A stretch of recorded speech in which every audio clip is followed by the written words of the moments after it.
Assalamualaikum warahmatullahi wabarakatuh. Good night, everyone. We are the sixth group, and we want to analyze about the film with the time the Twilight Saga. Introduce to myself. My name is Dewi Islamia, and the partner is Anita Martina Pardede, Anissa Febriani, Jatmiko Edi Rahman, and the last Tri Putri Napitupulu. And this is the introduction about the film in the next slide. Okay, the introduction. The Twilight is an American series of 5 romance fantasy films.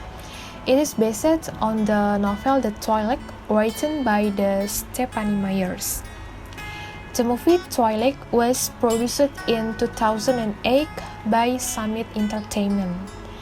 And then the story of a human romance with vampires. The next slide, the description about the film with the Anissa Febriani. Okay, Dewi, and I'm going to explain about the description.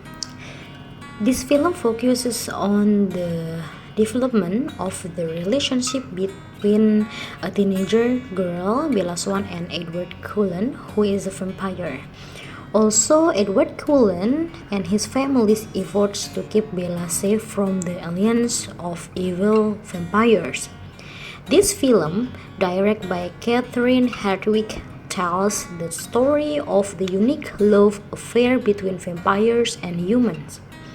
Twilight's story begins when Bella Swan, a 17-year-old girl who moves to the small town of Fort Washington from Phoenix, Arizona, and falls in love with Edward Cullen, a vampire.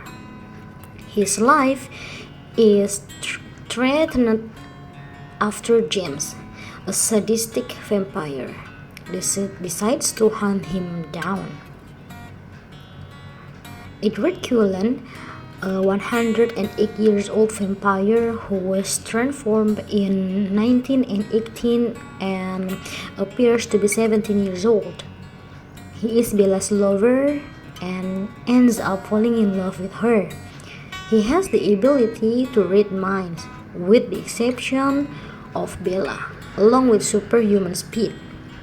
The story of the vampire Edward Cullen, who falls in love with an ordinary human named Bella Swan, is something unique. Of course, it's not just a new version of the vampire story that captivates millions of viewers to the Twilight story. And it's not just a vampire and human romance either.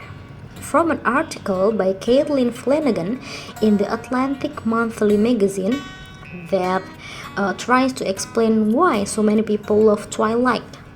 She wrote that apart from its setting and attribute, as well as its winding plot, the erotic relationship between Bella, the human, and Edward, the vampire, is an important magnet that captivates and sucks the empathy of teenage girls. From the start, the Twilight story had a message that you wouldn't make love before marriage. This is what stirs the reader's feelings to sympathize with the couple Bella Swan and Edward Cullen. In addition, this film also makes viewers, especially women, immediately definitely identify themselves as Bella, who is in love with Edward, a handsome and charismatic vampire. Thank you. And next, Pak Jatmiko, the time is yours. Okay, now I will explain about plot summary. In the exposition, the story begins when Bella Swan moves to Forks, Washington, and lives with her father. Bella lives with her father after her mother remarries. And then, in the racing conflict at Phoenix Middle School, Arizona, Bella met Edward Cullen and both falls in love. Then Edward admits that he is a vampire which means that he can kill human by drinking their blood, but Bella doesn't care about it. And then in the climax, Bella knows that she is dealing with vampire and it is very dangerous, but they both can solve the problem. And then the bad vampires, James and Victoria, try to kill Bella because they know that Bella isn't a vampire. And then the following conflict, Edward and his family try to protect Bella from being killed by James. And then the resolution is the story ends with happy ending because Bella is saved from James. I think that is the plot summary. And then next my friends will explain about analysis. Thank you. Thank you. Despite many people consider Edward's and Bella's love story to be very beautiful and romantic, however, if we look deeply at the love story between Edward and Bella, is actually unhealthy relationship. And the concept of their relationship will not be working in a real relationship.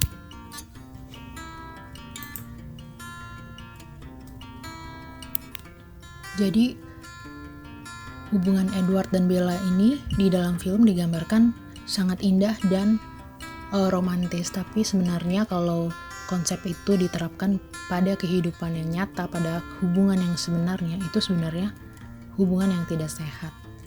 Indikasinya apa? Pertama, Edward itu di awal sikapnya berubah-ubah ke Bella. Indikasi selanjutnya, Edward itu sangat terobsesi terhadap Bella. Jadi, buktinya seperti apa? Jadi ada adegan di mana Bella itu hampir ditabrak mobil, tapi kemudian Edward itu bisa menyelamatkan dia dengan sangat cepat, tepat waktu. Padahal sebenarnya di shoot sebelumnya ditunjukkan bahwa Edward itu berdiri jauh dari Bella. Nah, logikanya kalau dia tidak selalu mengobservasi Bella, dia itu tidak akan mungkin bisa menyelamatkan Bella tepat waktu. Bukti lainnya, ketika Bella itu pergi sama teman-temannya, when Bella is hang out with her friends and she separate herself to the bookstore, after she went from the bookstore to heading to meet her friends again,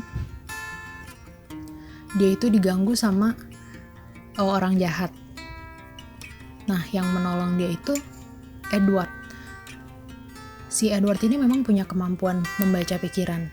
Dia bisa baca pikiran orang dan dia bisa tahu orang itu ada di mana. Tapi pikiran Bella itu dia tidak bisa baca sama sekali. Jadi logikanya dia bisa tahu Bella butuh bantuan itu pasti karena dia selalu mengikuti Bella kemanapun dia pergi. Jadi Edward is a stalker, professional stalker through Bella. Nah, bukti yang paling valid bahwa dia itu terobsesi adalah ada adegan yang dimana Edward itu mengakui kepada Bella bahwa dia itu sering diam-diam pada tengah malam masuk ke kamarnya Bella hanya untuk melihat Bella tidur, menatap Bella tidur sepanjang malam. Tapi di adegan itu Bella responnya itu hanya biasa aja, seakan-akan itu hal yang normal. Padahal sebenarnya itu hal yang creepy ya, atau menyeramkan. dan lebih ke arah psikopat sebenarnya kalau hal-hal seperti itu. Nah, indikasi lain bahwa di hubungan Bella dan Edward ini ada konsep superior inferior. Si Edward ini digambarkan sangat dominan dan Bella itu digambarkan orang yang lemah dan sangat bergantung ke Edward. Jadi Edward ini sangat dominan dan dia banyak memutuskan apa yang terbaik buat Bella. Bella itu jarang membuat keputusan sendiri. Jadi dia seolah-olah selalu bergantung ke Edward. Padahal sebenarnya dalam sebuah hubungan itu harusnya dua-duanya equal, sepadan, dan masing-masing ini punya peranan dan saling melengkapi. Nah, itu tadi indikasi-indikasi bahwa hubungan Bella dan Edward itu sebenarnya hubungan yang tidak sehat, tapi di dalam film digambarkan seolah-olah hubungan mereka adalah hubungan yang indah atau hubungan yang romantis bahkan. Seperti itu. I think it's enough from me, and Triputri will continue with the conclusion. Thank you. Okay, I'm Triputri Napitupulu. I will continue the last slide. The slide is about the conclusion. The conclusion is this film focused on the development of the relationship between teenage girl between Bella Swan and Edward Cullen, who is a vampire, as well as Edward Cullen and his family effort to keep Bella safe from the alliance of evil vampire. Although many people consider Edward and Bella's love story to be very beautiful and romantic. However, we look deeply into the love story between Edward and Bella. It is an unhealthy relationship. Like Anita said before, this is like toxic relationship. In the real life, it's not gonna be happen. It's not possible to be a romantic story of love, of relationship. It's like a toxic relationship. Yang kita tahu kan Bella ini sama Edward ini romantis banget, tapi sebenarnya kalau kita lihat dari perilakunya si Edward itu, dia kayak terlalu terobsesi sampai bisa dibilang psikopat. Jadi ini memang kayak hubungan yang gak sehat banget untuk mereka. Okay, thank you so much for Mr. Yan for your attention. I hope you understand with our presentation. Good night, sir. Thank you so much.